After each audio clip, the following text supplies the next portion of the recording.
Musuh kita bukan daging, setan-setan roh jahat atau apa kan, dalam nama Yesus, roh kemarahan yang ada di hati saya, aku berkata keluar, diangkatkan keluar, kawannya nggak tunduk. Kau dulu, ini pelajaran sekolah dulu aja, tunduk kepada Allah itu ya inilah tunduk. Jadi kalau mau khotbah, pelayan mimbar, semua bisa jadi pelayan mimbar, semua bisa. Lucifer itu pelayan mimbar dia. Tapi dia tidak bisa tunduk. Itu caranya kita bedakan orang itu tunduk pada Allah atau tidak. Itu dia, ini dia.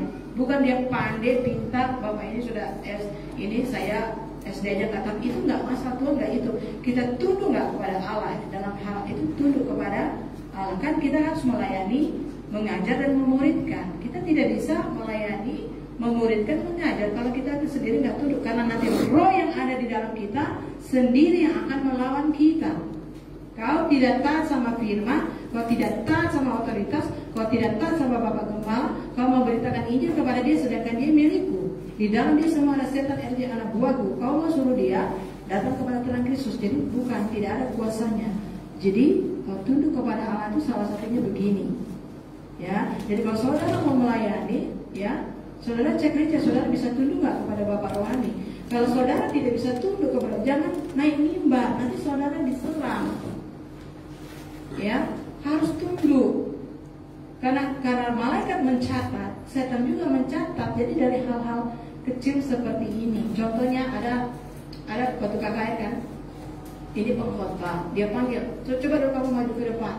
Satu, kamu Bapak Ed maju ke depan, kamu Bapak ini maju ke depan. Jadi tolong dulu kamu peragakan ini menjadi figur lah kan. Oke, mau. Itu hanya hal kecil kan. Kamu disuruh nggak mau. Justru yang maju itu dia dapat impartasi kuasa. Kamu, Bapak Ed, kamu akan dipakai Tuhan. Kamu akan dipakai Tuhan. Itu namanya tunduk kepada Allah, tunduk kepada hamba Tuhan. Kan suruh maju ke depan, mungkin suruh. Saya tidak pernah ikut seminar. Kamu turut ya, kamu akan dipakai Tuhan. Inilah mungkin saudara, apa sih arti tunduk kepada Allah dan lawan iblis? Inilah apa yang kita lakukan. Yakobus 4 itu, tunduklah kepada Allah, tunduklah kepada otoritas, tunduklah kepada pemimpin, maka saudara akan diberikan otoritas. Kayak Bapak Eri ini kan kalau ada setan kan ganggu dia, kan dia hanya menyembah saja, benar kan? Setannya lari. Nanti kalau ada orang dirasuk setan, kan dia tinggal doa saja, setan itu akan tunduk. Kenapa? Karena setan itu tahu kita ini siapa, kita tunduk atau tidak. Itulah gunanya kalau kita tunduk kepada Allah. Mungkin banyak hal-hal yang kita belum tunduk kan, melalui firman Tuhan kita akan dibimbing seperti tadi yang disampaikan oleh Bapak. Karena jadi kita harus baca dan kita harus isi. Nanti dari situ kan kita sendiri jadi inilah, makanya tadi saya langsung marah ke saya. Habis ibadah kok duduk di situ dulu ya, karena kita akan ada pemuridan. Bukan soal pintarnya kita. Saya hari ini saya nggak baca, nggak isi, nggak apa-apa. Yang penting Tuhan lihat kita ini tunduk kepada Tuhan, kita mau dimuridkan, kita mau diajarkan. Jadi kalau kita tidak bisa kayak gini, kita jangan sekali-kali sharing orang. Biarpun kau pendeta, WL, pemusik, pemimpin pujian, kau jangan pandai-pandai kau layani jiwa. Kalau kau sendiri tidak tahu, dia akan abra-abri. Yang sosokan mau melayani keluarga, jemaat, kau mau doakan, kau mau sharing, kau mau tumpang tangan, atau kau mau doakan, dia percaya Yesus, oh setan di Anda. Perhatikan itu. Ya, yang sosokan Anda mau melayani keluarga Anda yang sedang ke neraka seperti Lukas 16 itu, baru Anda mau injilin dia supaya diterima Yesus, oh kau dulu diterkam. Anda tidak tunduk taat kepada firman, Anda tidak tunduk kepada pemimpin. Biarpun kita bodoh, begini Bu, Tuhan Yesus bilang begini, nanti dia akan dijamah Roh Kudus. Karena itu mengalir dari kita. Kita kan pemberita firman. Jadi begitu ya. Jadi kok kata-kata itu bisa besuk-besuk ke jemaat, ngomong-ngomong, doakan sama Bapak Gembalanya nggak tunduk taat. Kok bisa? Kok mau injili siapa? Kok mau doakan siapa? Kok dulu tunduk. Inilah tunduk kepada otoritas ini. Karena ini diajarkan kami sekolah doa kan. Banyak itu pelayan mimbar itu dia tidak tunduk, tidak hormat kepada Bapak rohaninya, tapi dia mau melayani, main musik, jadi WL, singer, pelayan Tuhan, dia tidak tunduk taat. Jangankan setan yang ada di orang mau kita layani, setan di sini, di dalam kita saja tidak. Makanya kayak tunduklah kepada Allah dan lawanlah iblis, maka ia akan lari. Itu kan pintu per pintu, gerbang per gerbang, itu harus dihancurkan. demon kuasa yang menghalangi destiny. Tuhan mau pakai Anda, Tuhan mau urapi Anda, Tuhan akan berkati Anda, Tuhan akan buka tingkap langit. Itu banyak yang harus dihancurkan. Itu hanya bisa dihancurkan oleh anointing kuasa Tuhan. Baik untuk gereja ini, keluargamu, baik untuk damai sejahtera, sukacita, kebenaran, maupun berkat-berkat yang lain. Kau akan diangkat jadi kepala, bukan ekor. Kau akan diurapi, kau akan dapat menduduki 7 gunung. Banyak. Ya. Untuk itu kan kau harus mengalahkan musuh-musuhmu, daging-dagingmu, hidup-hidup lamamu, setan apa gitu ya. Jadi nggak usah dulu gitu ya. Kalau selama ini kalian pelan minor katanya sudah layani jiwa, layani apa? Layani apa? Anda tunduk kepada setan, nggak tunduk kepada Yesus. Tunduk kepada Yesus itu begini. Ini namanya, makanya dites. Tuhan tes. Ini benar nggak kau? Semua bisa khotbah, semua bisa jadi WL, semua bisa jadi singer, semua bisa jadi pemusik, semua bisa jadi ketua ibu, majelis, diakan, penata, semuanya bisa. Anda hanya bisa bedakan dia tunduk kepada otoritas atau tidak. Kalau dia tidak bisa tunduk kepada Bapak Rohani, Bapak Kepala, dia tidak tunduk kepada Tuhan. Itu ada yang menghalangi, roh Lucifer. Jadi cara bedakan orang bisa tunduk kepada Allah, lihatlah itu saja. Dia bisa khotbah, tapi dia nggak bisa tunduk kepada Allah, dia nggak bisa tunduk kepada firman, dia tidak bisa tunduk kepada apa-apa. Tadi firman tadi Yesus yang sudah mati dan berkorban. Jadi kita tunduk kepada Allah tuh ini, ya. Kalau kau tunduk, kau diberi kuasa otoritas untuk melayani. Kalau ada setan apa yang mengganggu keluargamu, kalau yang doakan usirkan, kan? Kau harus tunduk. Makanya kita kalau melayani jiwa itu nggak usah kita usir-usir, Pak. Kita nyanyi menyembah saja. Itu ada yang hampir mati di ruang awal pelos rumah sakit Elizabeth. Udah berapa gereja pendeta doakan, tetap aja mences keluar air. Uang udah habis puluhan juta. Nah, semua pendeta doain ini nggak sembuh. Kami nggak ada doain. Kami hanya nyanyi lagu kesukaan Bapak apa, pujian penyembahan, kemudian hanya menyembah. Itu dia langsung nangis. Karena kan Tuhan lihat kita ini hatinya cinta Tuhan, tunduklah sama Tuhan, mengasihi Tuhan, mengasihi pemimpin kita atau tidak. Waktu menyembah Tuhan, langsung ya, saudara yang kasih dalam Tuhan, nangislah bapaknya. Ketika nangis, disitulah minta ampun. Ya kan Papi? Dia minta ampun dosanya. Udah, kemudian kami berdoa, kami tinggalkan tubuh dan darah Yesus perjamuan.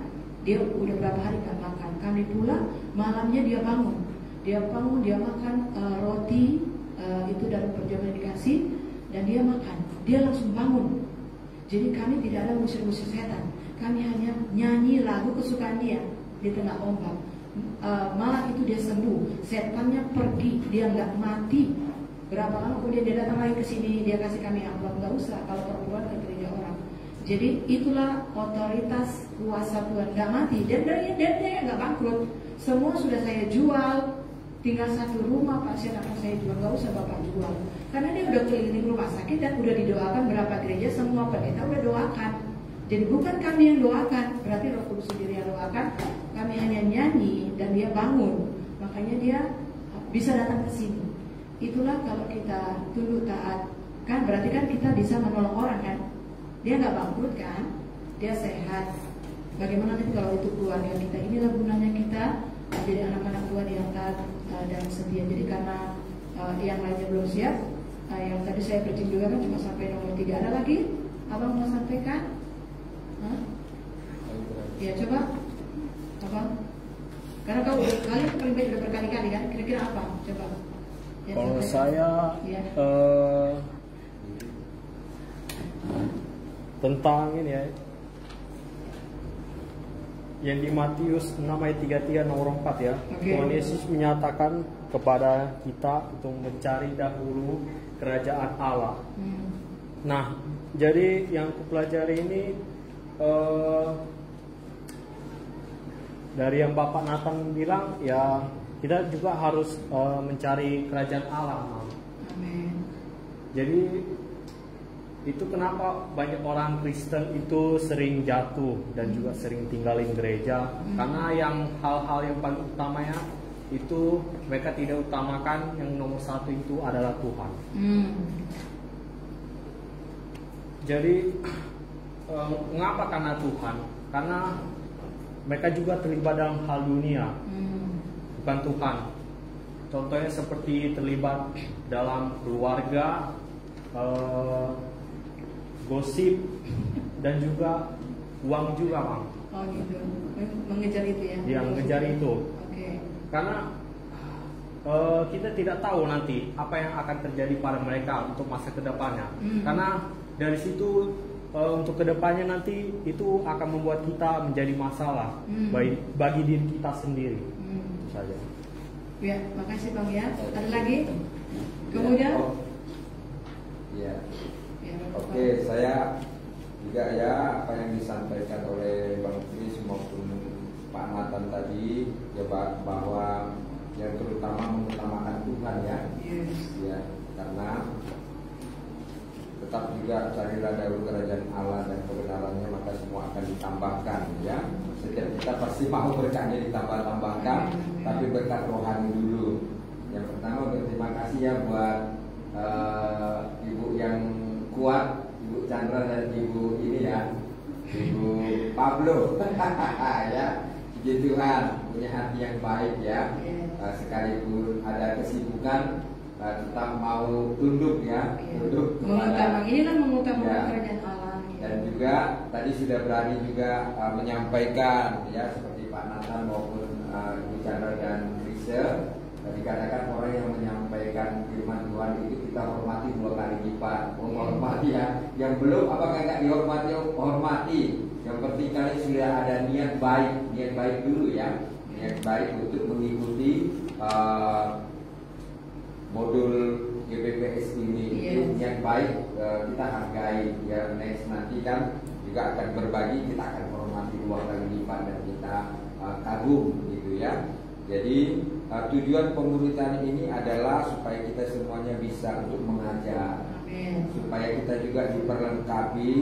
Kayak om sama tante kan selama ini belajarnya itu dimana kita katakan ya, sehingga akhirnya banyak hal-hal yang kebobolan ya. Baik rupanya kita setiap ada masalah itu tidak boleh kita langsung doakan, kita harus konseling dulu. Yang pertama kita suruh dulu berdoa. Yang kedua juga kita harus suruh dia minta ampun dosanya. Yang ketiga kita suruh terima Yesus secara pribadi biar dia selamat. Ya, supaya juga nanti kayak kata Bang Kristen nanti kalau dia sudah sembuh, hal-hal rohani jasmani aja yang dikejar, rohaninya agak dia lupakan. Nah ini kebanyakan ya. Jadi satu hal bahwa di sini dikatakan sejak semula Allah mempunyai rencana untuk menyatakan kerajaannya di atas muka bumi melalui manusia. Allah menciptakan manusia untuk kemuliaannya. Manusia diciptakan sebagai makhluk yang termulia. Baik kan ya? Baik-baik kita ini diciptakan makhluk yang termulia. Jadi artinya kita harus kagum ya ciptaan Tuhan ini. Ya apapun bentuk rupanya, apapun bentuk keadaannya itu kita dituntut kesabaran. Ya, kalian ini nanti kan akan melayani orang berbagai macam tipe. Apalagi nanti kalau orang yang kerasukan ya, itu gak gampang lo melayaninya ya. Ada orang luka batin karena dia ditolak cintanya oleh pacarnya kan, sehingga akhirnya dia marah, sehingga akhirnya dia agak ampernya lari ya. Nah, kita nggak boleh buru-buru melayani orang ini. Nanti kita dilibas. Jadi banyak orang melayaninya semua mereka dikejar-kejar, gitu loh. Kalau saya pelayanannya apa? Orang kalau luka batin, ini kan luka batin ya, ataupun luka cinta, ya, ataupun putus cinta, gitu ya. Kita paling doakan dia, cuma kita katakan Yesus mengasihimu, engkau berharga di mata Tuhan Yesus, ya. Bahwa Yesus sangat cinta kepada engkau, dia langsung rebah. Gak usah usir setan, nanti dia marah. Masih seorang nanti ditunjuk-tunjuk atau dia gaprak, ya gitu loh. Karena di dalam dia itu perlu kasih, ya. Jadi perlu kasih yang harus kita sampaikan kepada dianya. Itu namanya yang saya katakan tadi pelayanan. Tapi kalau orang sakit kanker, dia sakit apa, itu tadi kita harus suruh dia terima Yesus ya terima Yesus, kita doakan. Kalaupun memang sembuh, dia sudah memperoleh keselamatan. Kalaupun dipanggil Tuhan, dia memperoleh keselamatan. Ya, itu memperoleh itu. Jadi manusia itu diciptakan sebagai makhluk yang termulia. Perhatikan baik-baik, yang termulia berarti hebat sekali manusia itu diciptakan. Berarti kita bangga ya diri kita. Ya, diri kita ini diciptakan Tuhan itu termulia. Jadi kita ya. sangat menghargai Tuhan pencipta kita. Yes. Ya kan? Jadi kita menghargai ya karena segambar juga. Namun ya sayangnya katanya di sininya yang di bawah itu sayangnya oleh tipu daya iblis manusia memilih berbuat dosa. Jadi berarti yang mulia itu jadi hilang. Kenapa kok orang ini diciptakan Tuhan segambar dan serupa dengan Allah, manusia yang mulia, kok karakternya luar biasa ya, menjengkelkan. Nah, contohnya lah ya, apa namanya? Ayo nanti kita PA dulu sebentar tentang modul ini, terus pulang. Ih, kok kelakuannya nggak sesuai dengan ini yang kita mau bahas ya. Saudara ngerti ya Pak? Ya, aku sombong tidak taat. Kok dia nggak dengar dia sama pendeta? Ataupun pamit Pak Pendeta, maaf ya, saya hari ini mau menonton karena ada ulang tahun atau apalah gitu ya, atau ada mau saya jemput ke airport. Kok dia nggak sesuai ini? Berarti dia makanya sayang oleh tipu daya iblis manusia itu memilih berbuat dosa. Ini makanya kita hati-hati sebagai anak Tuhan ini, apa namanya, baik itu di dalam gereja maupun di luar gereja. Ya, tapi saya ingatkan Roh Kudus, kita harus berbesar hati. Kalian nanti akan melayani jiwa-jiwa, harus berbesar hati. Contohnya begini, saya juga pernah melayani ibu ini, jatuh tiba-tiba kakinya terkilir bengkak, baru anaknya ini karena aktif ibadah sama kita dikatakan, oh tolong dong doain mama saya. Oke deh, gitu kan. Mari kita berdoa. Ibu ikut saya berdoa. Ibu ini diam saja. Ibu ikut saya berdoa. Saya sudah berdoa kok di dalam hati. Ya saudara, saudara kira-kira mau digampar ini atau mau ditendang aja saudara ya. Saudara harus sabar. Karena yang pertama ibu ini bukan main begini saudara itu. Kumpulan orang apa saudaraku? Penjudi. Jadi kita harus maklum. Kenapa dia punya karakter seperti itu? Pendeta saya dia lawan saudaraku ya. Karena ada di dalamnya ada apa saudaraku ya kan? Banyak yang itulah kayak gitu ya. Jadi oke Bu, ya gimana Bu ya yang kita doakan, oke gitu ya. Jadi bahwa manusia itu diciptakan Tuhan itu yaitu makhluk yang termulia. Ini yang penting kita ambil, oh dia termulia ya. Gimana pun bentuknya itu berarti sayang oleh tipu daya iblis manusia itu memilih berbuat dosa, memberontak kepada Allah dan menderita dan menanggung berbagai macam berbagai akibat dosa. Jadi akibat mereka memilih ya tipu daya iblis tadi itu, apa yang terjadi dalam dirinya? Menderita, menanggung berbagai macam akibat dosa. Jadi tugas siapa ini melayani? Kalianlah yang nurut ini sesuai dengan tanti tadi suruh ya. Jadi kalianlah yang melayani. Nanti mungkin ada teman kah, mungkin ada keluarga kah yang mengalami masalah, ayo layani mereka. Layani ya dengan firman yang mungkin saudara sudah ada miliki gitu ya.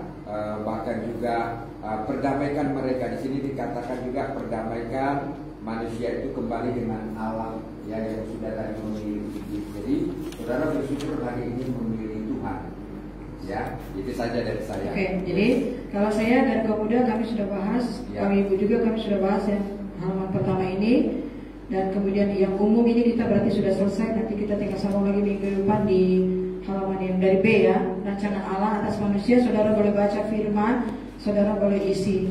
Jadi dengan ini kan saudara belajar menjadi murid Yesus itu seperti apa. Kan Tuhan yang menilai saudara. Kalau saudara tunduk taat kepada Yesus, tunduk taat seperti ini kan berarti saudaralah yang menyenangkan hati Tuhan. Berarti saudaralah yang berkenan kepada Tuhan. Semua ini ada hubungannya nanti waktu pindah alam, waktu mau menjemput. Siapa yang jemput kita? Malaikat Tuhan atau roh jahat? Kalau kita tunduk taat kepada Tuhan, berarti malaikat lah yang. Jadi iman kita itu bukan iman cuma percaya, inilah prakteknya. Nah, begitu ya.